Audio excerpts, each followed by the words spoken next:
You are listening to Pocketful of Diamonds, Book 7 of the Nadia Wolf series, written by Nicolette Pierce. Copyright 2016. Audio copyright 2025 by Pierced Heart Publishing. Digitally narrated with full cast of voices.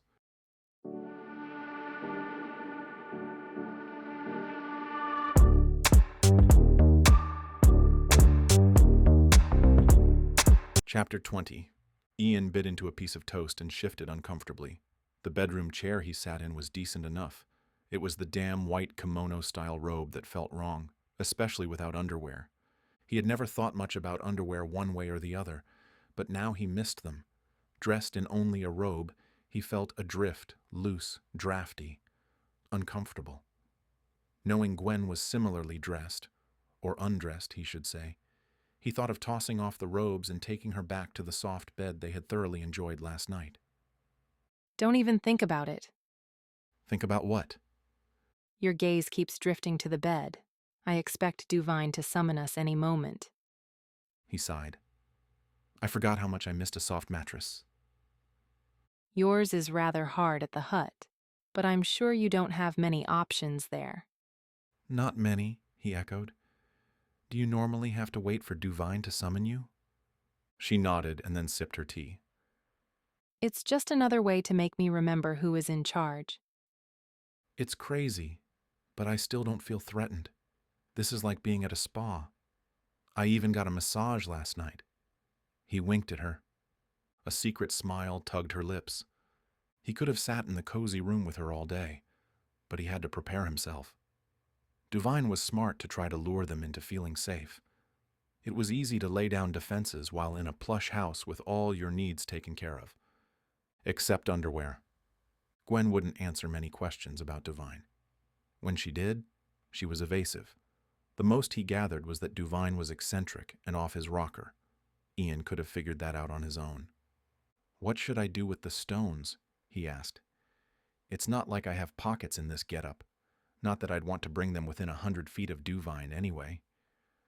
Actually, you will give them to him. What? He won't let us leave without them. Then we give up? I never give up. I also know he's expecting them, and I'd rather not make him angry. Gwen set her cup down and leaned closer, whispering, Listen, I know you don't understand, but Duvine is impossible to explain fully. Give him the diamonds now, and I'll try to steal them later. Steal them? He whispered as well, though he felt like shouting. We have no means to leave except by him. Duvine won't want me here longer than necessary. If I'm here, it means I'm not collecting. He loves his collection above all things. Your diamonds are not a part of that collection and might be easier to remove. Ian guessed he understood what Gwen was trying to do. He just didn't understand the logistics. Since she was the professional, he'd have to allow her the lead. Honestly, he was tired of fighting with the world. This past night with Gwen sealed it for him. A shift had been growing in him for months now, but it made the final flip last night. He wanted simple. He wanted domestic. He wanted safe. He wanted Gwen all to himself without the strings Duvine imprisoned her with. He loved her. Gwen stood when a knock on the door flagged their attention. She lifted the cloth bag with one hand and held the other out to Ian. We're on. Ian stood as well and wrapped his hand around hers. Whatever happens, just know I love you. When she blinked at him, he realized he had stunned her. He didn't care. Life was so conflicted and messy. Gwen was the one thing he knew for certain. While he may not understand how she affected him, he knew his heart. Gwen slowly smiled, then bounced up on her tiptoes to kiss him. I love you too. Remember that when I completely turn on you later. He raised a brow. That's not normally how people declare their love. We aren't normal. She leaned in to whisper, Everything here is an act. Everything except the way I feel about you. She led the way out, the cloth bag carelessly swinging in her hand. The woman from yesterday stood at the doorway dressed in the same outfit. Ian assumed it must be a uniform because he never met a woman who wore the same clothes 2 days in a row. She didn't speak, just led them to a ridiculously large conference room that was filled end to end with an equally ridiculously long table. A man sat at the far end, dressed in the same style robe that he forced everyone else to wear. It tugged on Ian's mind that Duvine might not be wearing any underwear either. He didn't know whether to be amused at the absurd situation or traumatized. Briefly, Ian wondered why the doorwoman didn't have to wear the same getup. Wait, she was standing next to Duvine. How did she get over there? She had just opened the door. Ian turned around to find there was an identical woman still there. There were two? Ian must have voiced his thoughts aloud because Gwen shook her head and whispered, There are 20 or so. I can't seem to add them up because they won't stand still. Welcome to the loony bin. Ian looked back at Duvine, noticing for the first time he held a white cat, his hand lazily petting it. Sit down, Duvine said. Ian looked to the table, noticing the small speaker that carried Duvine's voice across the room. Following Gwen's lead, Ian sat next to her in one of the chairs located at the opposite end of Duvine. Nonchalantly, Ian peeked at the floor, hoping he wasn't sitting on a panel that would drop him into a hidden shark tank. He didn't see any wires that would electrocute him either. Okay, so his mind was teetering on the edge of movie versus reality, but this didn't look like any reality he knew. One of the women, he wasn't sure which, stopped near Gwen with an empty gold tray. Without a word, Gwen dropped the cloth bag on the tray and settled back in her chair as if bored. The woman walked the tray down to Duvine. Ian swore it took her a full minute to traverse the room. Duvine took the bag and waved her away. Ian wished he could see Duvine better. All he could make out was average brown hair and a long, oval face. No facial hair. Ian tried to recall Duvine's commercials, but he had never paid much attention to them. Duvine poured the stones on a black cloth in front of him and took out his loupe, inspecting a few of the larger ones. Nice. Very nice. He removed the loupe and looked up.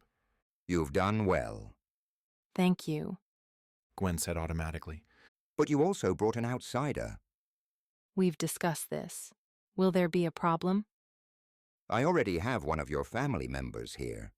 I wasn't looking for a second. Ian stays with me. Duvine collected the stones, dropping them back into the bag and handing them off to the woman with the tray. She walked away, her heeled shoes clicking with each step. Soon she disappeared through a door behind Duvine. As soon as the diamonds were out of his sight, Ian felt sick. And it wasn't just because the last of his funds were snatched from him. He felt nauseated being in the presence of someone so delusional. The fact that Gwen played along was smart on her part, but once again she played her part too well, and he had to remember that he too had a role to play. He still wasn't sure what that was, but he'd find out soon. Tell me about the new mine. Gwen looked to Ian. Darling, why don't you tell Duvine about your new purchase? Was she serious? Ian sighed. Of course she was. God, he was so lost he felt as though he were dropped into a pitch-black bouncy house. He wanted out. He'd almost rather the rebels had found him first. Almost. We haven't secured the land yet, Ian finally said, taking cues from Gwen. But it's just a technicality, and we should have access soon. It promises to be an even wealthier mine. The river that winds down the hills deposits stones at the bend. It's located just down the stream from the mine we are closing, so I'll have workers at the ready. A foggy idea emerged. However, someone leaked photos, and we had to make a run for it. Right now, it's not safe to return. Ian paused in thought. But if you were there, no one would dare to overtake us. I don't involve myself in squabbles. I am only interested in the final product. Ian nodded slowly. I see. Duvine stroked the cat. I don't think you do. You will return to Sierra Leone and mine diamonds until every last stone has been unearthed. I don't care if you have to fight a war, but you'd better deliver the results to me. Okay, Ian said warily. Return us to the mine and we'll get to work right away.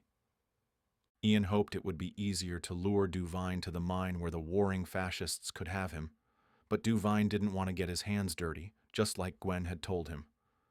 What else had she told him? There had to be some tidbit that could be used against him.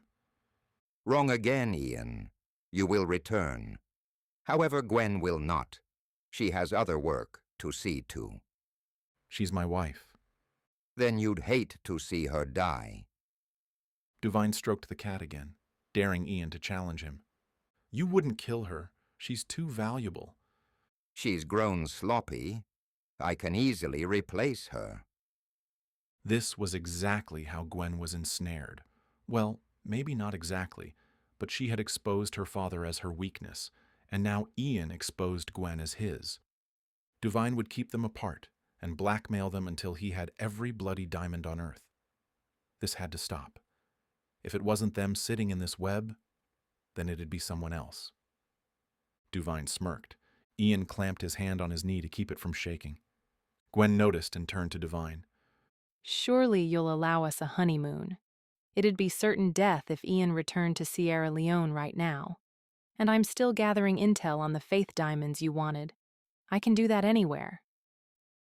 When Duvine didn't answer, she continued. I've been working for you for over 10 years with no break. Give us a week or two. We'll be refreshed and ready to tackle the challenges you require. No. You'll both leave with your assignments tomorrow. Permission to address you privately. She said sweetly. Granted. Gwen stood and walked down to the other end of the table. Ian couldn't hear what she said to Duvine, but it seemed to have the desired effect. His eyes widened, and his hand stilled. With a single nod, he stood and transferred the cat into a doorwoman's arms and walked over to Ian. Ian stood to face Duvine, preparing for whatever might happen. You have 1 week. You and Gwen will remain on this island as my guests. If you think for one moment you can trick me, I will kill someone you love. You have my word. I don't want Gwen hurt. Duvine laughed. Not Gwen. She is too useful, like you said. I've researched you and your family. There are so many members to choose from. Maybe your pregnant sister-in-law. I guarantee my reach extends far. Even as far as your family in Las Vegas. Do I make myself clear? Ian gave a stiff nod. Make wise decisions and you'll be rewarded. Duvine walked out the door, his billowing robe and minions following behind him. Ian? He turned to Gwen. Now I understand why you call them minions. She stepped close to him. You wouldn't have believed any of this if I'd told you. I would have believed you, but I wouldn't have understood it. He's insane. Certifiably. What did you say to him to make him change his mind? That I needed more time with you. I had to make sure you love me enough that you could be controlled. Good thing he doesn't know I already am. You're teasing. Stop it. I wasn't. She looked at him, and the rest of the world threatened to dissolve. Since he had to keep his wits, he said, Anyway, you bought us a week. She nodded, and he noticed she looked tired. Dark rings had made home under her eyes. Why don't we go back to the room? You look as though you've gone one too many rounds with Duvine. She waved off his concerns. I'm always a bit exhausted after dealing with him. Why does he take your word? You seem to be able to make him listen, yet he's still blackmailing you. It's hard to explain. Gwen thought for a moment. Did you ever hear stories about captives who fall in love with their captors? Yes. Ian frowned. Do not tell me you fell in love with him. Don't be absurd. Over the years, I've made it seem as though I had. However, it makes it easier for me to push for small victories.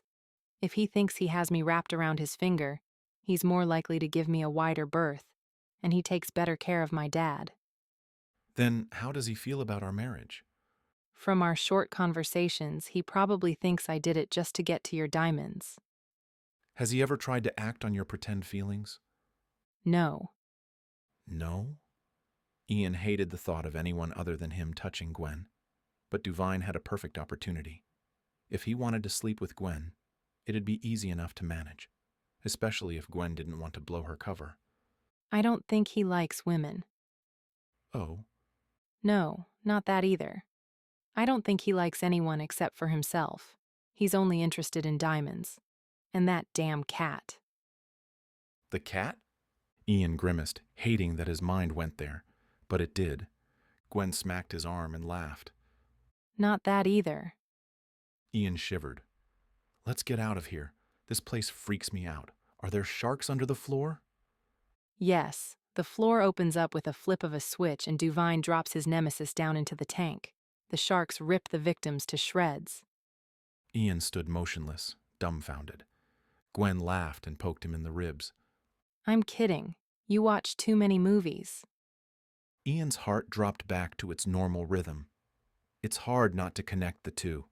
With this compound, the cat, the minions, the freakishly long table.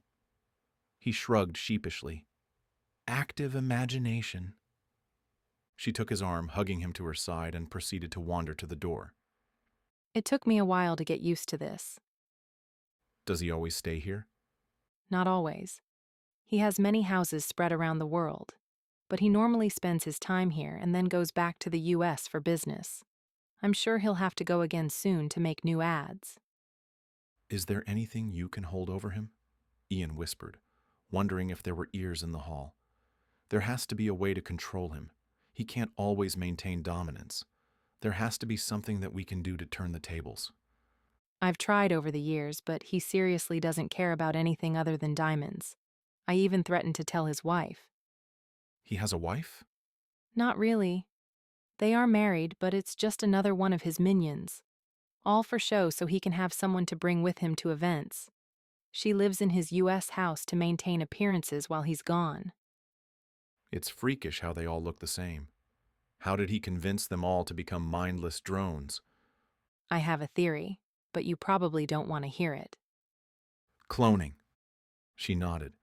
I have an active imagination, too. Ian groaned. My head is beginning to hurt. She smiled. Hopefully we won't have to deal with him for long. Ian agreed. He didn't want to stay in this compound any longer than he had to. You'll feel better after a swim. A dip in the ocean will be just the thing to clear your mind. Does he have swimsuits here? Let me guess. White Speedos. She laughed. Not quite. Lead the way. Ian needed a break from this craziness. He always did his best thinking when he wasn't thinking at all. And he knew just the person who could make his head blank.